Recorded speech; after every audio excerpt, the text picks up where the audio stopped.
কেনেকুৱা পালে মাছ কি মাছ মই একচুৱেলি পৰহিদিনাখন আহিছিলোঁ খুব মিছা মাছ খাবলৈ মন গৈছিল মিছা মাছ ডাঙৰ মিছা মাছ তাৰপিছত মিছা মাছটো মই আহি পেলাই দেখিছোঁ মোৰ ভাইটি এটাই হয় খুলিছে আপোনাৰ জেল মাৰ্কেটত তাৰপিছত চালোঁ মিছা মাছ আছে ডাঙৰ মিছা মাছ খাই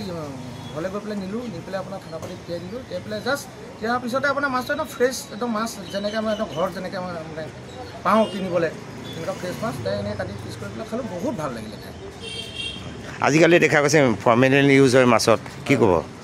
ফৰ্মেলিনটো বহুত ক্ষেত্ৰত আমি এতিয়া চাবলৈ গ'লে লোকেল মাছ বুলি ক'বলৈ গ'লে আমি যোনখিনি বজাৰত উপলব্ধ চব মাছখিনি আপোনাৰ ৩-৪ দিনৰ আগৰ পৰা মাছ আহে আমি ফ্ৰেছ মাছ বুলি ক'বলৈ নাপাওঁ বৰফত ভৰাই বা ফৰ্মেলিন ইউজ কৰে কিন্তু আমাৰ ইয়াত কোনো ফৰ্মেলিন ইউজ নহয় আমাৰ ইয়াত এটাই হয় তেওঁলোকে কি কৰে মাছটো ধৰি পেলাই আগদিনা ৰাতিপুৱা ধৰিলে নহয় ৰাতিপুৱা ধৰিলে যেনে মাছখিনি উঠাই তেওঁলোকৰ তাত মানুহ আছে কাটি বাচি পেটুটো উলিয়াই ল'ব উলিয়াই আপোনাৰ ডাঙৰ ডাঙৰ প্লেট আছে ডাঙৰ ডাঙৰ ষ্টিলৰ প্লেটত এটা মাছ যেনেকৈ আপোনাৰ পাভ মাছ ধৰিলে বা আপোনাৰ ভাঙন মাছ ধৰিলে এটা পিচ কৰি -40 ডিগ্ৰী চেলচিয়াছৰ তেওঁলোকৰ ঘৰ আছে যোনটো বৰফৰ ঘৰ সেই বৰফৰ ঘৰটোত আপোনাৰ মিনিমাম 5 to 6 আৱাৰ্ছ তেওঁলোকে মাছটো ৰাখি দিয়ে দেন মাছটো ৰাখি তেওঁলোকে যেতিয়া মাছটো উঠাই পেকেজিং কৰে দেন আমালৈ পেকেজটো পঠাই আপোনাৰ এটা তেওঁলোকৰ এখন গাড়ী আছে য'ত আপোনাৰ -20 ডিগ্ৰী চেলচিয়াছত মাছটো ভাল হয় তো আমি এটা এনেকৈ ৰাখি পেলাই -18 ডিগ্ৰী চেলচিয়াছ মাছটো যদি ৰাখোঁ আমাৰ কোনো পধ্যে বেয়া নহয় আৰু 6 মাহলৈকে ভেলিডিটি থাকে সেইকাৰণে ইয়াত কোনো ফৰ্মেলিন আৰু কোনো টক্সিক একো ইউজ নহয় আচ্ছা আমি 1 কেজি পেকেট লোৱাৰ পিছত খালোঁ বাকীটো কি কৰিম হয় ইয়াতে আপোনাৰ 1 কেজি পেকেটটো চাব পাৰে 1 কেজি পেকেটটো আপোনাৰ জিপ এটা থাকে তো আমাৰ 1 কেজি 5 to 6 পিচ মাছ আহে হাফ কেজিটোত তেতিয়া আপুনি যদি 2 পিচ খালে তো বাকী বোলে আমি পেলাই থৈ দিওঁ আপুনি জিপটো বন্ধ কৰি পেলাই তাত থৈ দিয়ক 3 মান্থছলৈকে আপুনি মাছটো খাব পাৰিব যোনটো ব্ৰহ্মপুত্ৰ ড্ৰেছ পিচ এখন আৰম্ভ কৰিছোঁ আপোনাৰ সৰস্বতী পূজা এই বছৰ 14 ফেব্ৰুৱাৰী 2024 চনৰ পৰা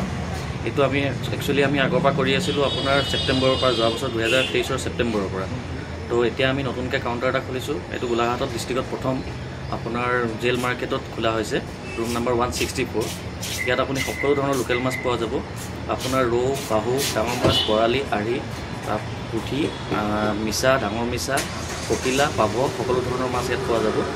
আৰু আমাৰ আউটলেট মানে আমাৰ আৰু আমি হ'লচেলো কৰি আছিলোঁ এতিয়া আমি ধুনীয়াকৈ আপোনাৰ ইয়াত সকলো গ্ৰাহকে পাবৰ বাবে আমি এটা ইয়াত ৰিটেইল কাউণ্টাৰ খোলা হৈছে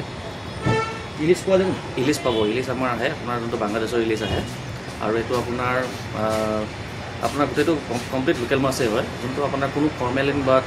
টক্সিক ফৰ্মেলিন একো ইউজ কৰা নাই পেকেজিঙত খোৱাৰ বাবে কি প্ৰস্তুতিটো খোৱাৰ বাবে প্ৰস্তুতিটো আপোনাৰ নিয়াৰ পিছত আপোনালোকে ধৰি লওক 4-5 মিনিটমান আপোনালোকে নৰ্মেল পানীত ৰাখিলে নৰ্মেল পানীত ৰখাৰ পিছত আপোনালোকে যেনেকৈ মাছ বনাই খায় তেনেকৈ আপোনালোকে লোকেল মাছ বনাব পাৰিব বনাই পেলাই খাব পাৰিব ইয়াত তাৰপিছত আপোনালোকে যদি আধাখিনি খাই পেলাই আধাখিনি ৰাখি থওঁ তেতিয়াহ'লে আপোনালোকে সেইখিনি